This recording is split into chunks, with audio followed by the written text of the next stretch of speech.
जिंदगी एक यात्रा है जो मिट्टी से शुरू होती है और मिट्टी पे ही खत्म हो जाती है। जो जिंदगी को अपने व्यक्तित्व को सिद्ध करने और अपने कर्तव्यों को बखूबी निभाने का मौका देती है। हम अपने जीवन के पहलू को चाहते तो जरूर हैं, लेकिन उसे पूरा करने की कोशिश ही नहीं करते। हम सुख तो चाहते हैं, मगर दुख के लिए कभी तैयार ही नहीं रहते। नमस्कार दोस्तों, मैं नीलम पांडे। बड़ों को प्रणाम और छोटों को प्यार। आशा करती हूँ आप सभी खुश और स्वस्थ होंगे और आप लोगों के स्नेह और प्रेम से मैं भी बहुत खुश हूँ। आज मैं बात करूंगी लता मंगेशकर जी के बारे में। भारत की सबसे प्रतिष्ठित पार्श्व गायिका थी लता मंगेशकर जी, जिन्होंने कई यादगार गीत गाए। दुनिया भर में वे उनके अनेक करोड़ों प्रशंसक थे। वे 36 भाषाओं से अधिक गीत गा चुकी हैं, जो अपने आप में कीर्तिमान है। लेकिन एक छोटी सी बच्ची से लेकर गायिका बनने का सफर उनका आसान नहीं रहा। लता जी का जन्म 28 सितंबर 1929 को इंदौर में ही हुआ था। वे पंडित दीनानाथ मंगेशकर और शेवती की बड़ी बेटी थी। लता जी के पिता मराठी संगीतकार, शास्त्रीय गायक और थिएटर एक्टर थे, जबकि मां गुजराती थी।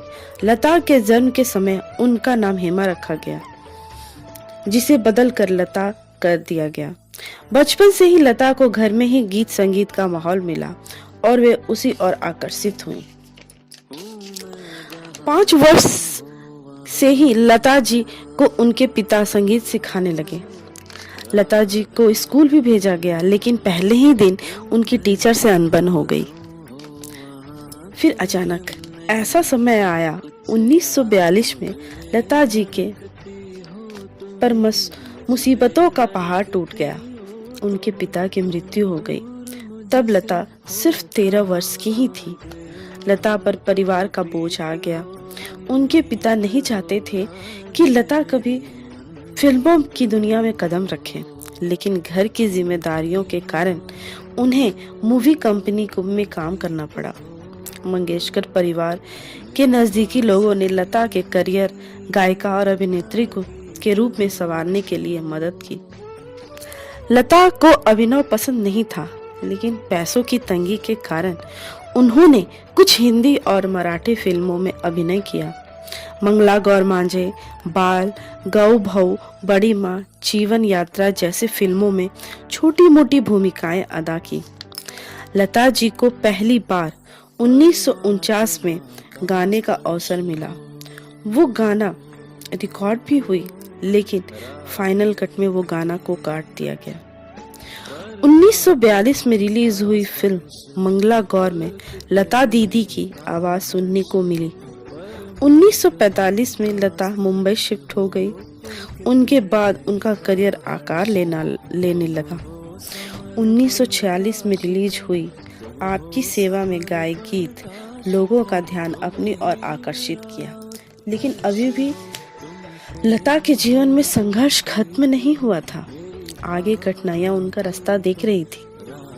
बसंत देसाई और गुलाम हैदर जैसे संगीतकारों के संपर्क में आई और उनका करियर निखरने लगा। गुलाम हैदर लता जी को लेकर फिल्म निर्माता शशधर मुखर्जी के पास ले गए, जो समय शहीद फिल्म बना रहे थे। हैदर ने लता को लेने की सिफारिश मुखर्जी जी से की। लता को सुनने के बाद मुखर्जी ने यह कहकर इनकार कर दिया कि उनकी आवाज बहुत पतली है। गुलाम हैदर ने मजबूरी में एक गीत दिल मेरा तोड़ा गवाया। यह गीत लता गुलाम हैदर उनके गॉडफादर थे। लता ने अपने आप को दिन पर दिन विकसित किया। अक्सर सफेद साड़ी में नजर आने वाली लता ने अपने आप को विवादों से दूर रखा। लता मंगेशकर जी हमेशा सभ्य स्वभाव के लिए जानी गई। लता मंगेशकर की शादी नहीं हो पाई। बचपन से ही परिवार का बोझ उन्हें उठाना पड़ा। इस दुनियादारी में वे इतना उलझ गए कि शादी के बारे में सोचने का मौका ही नहीं मिला। लता मंगेशकर को ढेरों पुरस्कार और सम्मान मिले। जितने मिले उससे ज्यादा के लिए उन्होंने मना कर दिया। 1969 में उन्हें पद्म भूषण, 1989 में दादा साहेब फाल्के पुरस्कार, 1999 में पद्म विभूषण और 2001 में उन्हें भारत रत्न से पुरस्कृत किया गया। उन्हें कई राष्ट्रीय फिल्म पुरस्कार और भी कई पुरस्कार मिले हैं।